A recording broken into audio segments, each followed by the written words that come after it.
Getting a group of people, lawyers, experts in environmental legislation and environmental science together to say, what is the state of this river and how can we stop that? As industrialization increased, we had not yet had enough environmental awareness to pass environmental legislation. That came in the 1970s with Earth Day and the passage of the Clean Water Act and the Clean Air Act and the National Environmental Protection Act and so forth. You know what? You got to get people to care first. You've got to really get them involved, and you have to get the grassroots activated to make a real change. A politician ain't going to do it.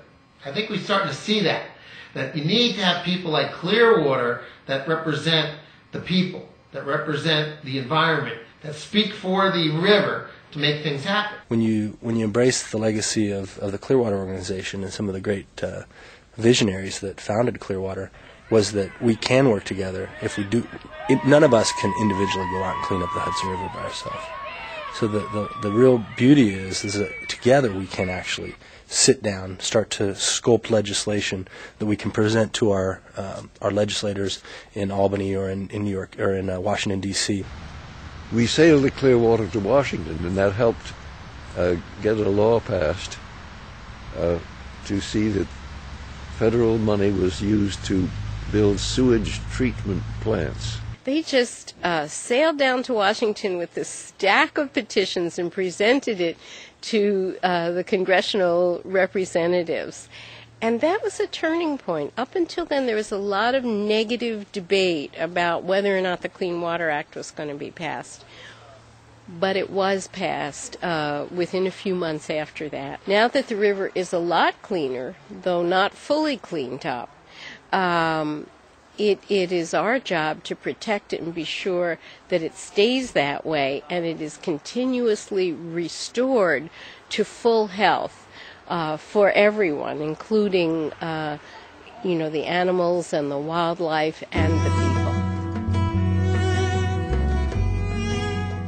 I was doing documentaries about nature and the environment, but I got involved with this thing called like an Outward Bound type program, and I started doing it with people. And nothing, and this is really what Clearwater is all about, nothing beats the experience. My very first experience was going to the Clearwater Festival and experiencing the music and the activism firsthand. I was asked to join at the festival. I joined the organization, and so my first experience was as a member of the organization, and then was very privileged and honored years later to be asked to work for the organization. It's been my great honor to, first as a young woman, I worked in the civil rights movement because I saw the injustice that was being perpetrated before the passage of the Civil Rights Bill. And you remember there were freedom rides, and I worked in the North and helped organize tenants to refused to pay their rent if the building wasn't kept in reasonable repair, so rent strikes and so forth. And I had the great honor of working with Dr. King, Dr. Martin Luther King. And Dr. King and Pete Seeger have something very important in common. They both worked on issues where there was a lot wrong, and rather than focusing on racism or pollution, they focused on, Dr. King said, I have a dream of living in a world where everyone is treated equally. And Pete said, I have a dream that the Hudson River will someday run clean. And I have learned from them how to focus on the positive while dealing with some pretty awful negative. And what I learned in the civil rights movement, I was literally there in the room the day the Civil Rights Bill passed, first in the House of Representatives and then in the Senate. And we knew that Lyndon Johnson wasn't going to veto it. So we all went back to the organizing office, and I was in the room with Dr. King and Andrew Young and the young Jesse Jackson and all of the great civil rights leaders of the time, and we linked arms and we sang "We Shall Overcome."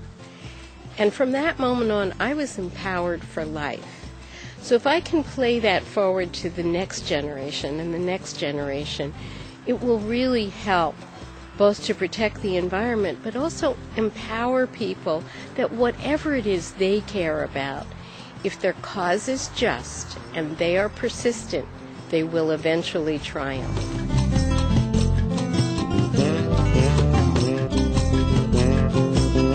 I don't believe 40 years from now we're going to see the river at a state maybe where it was 200 or 300 years ago.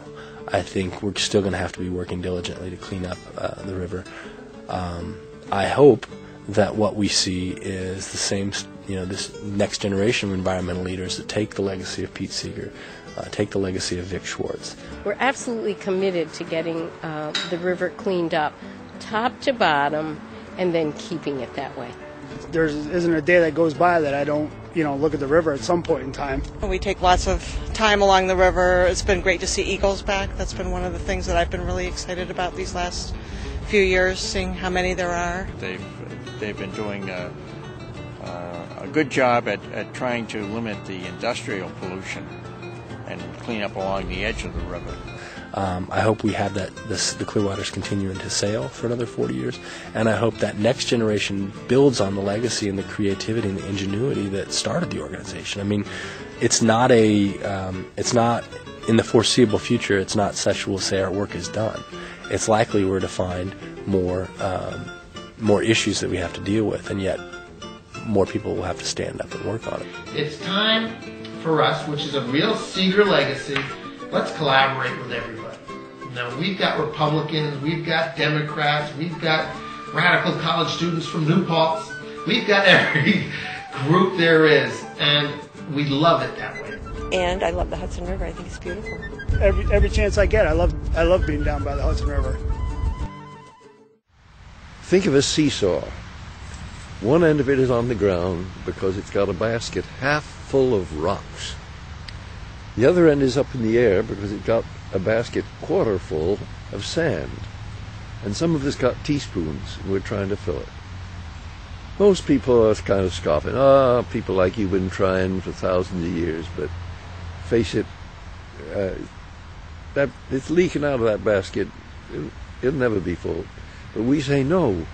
We're looking at it closely, and it's a little more than a quarter full, and it used to be a little less than a quarter full. And we're getting more people with teaspoons all the time. And we think that one of these days, that whole basket will be more than half full, and you see the whole seesaw going zoop in the other direction.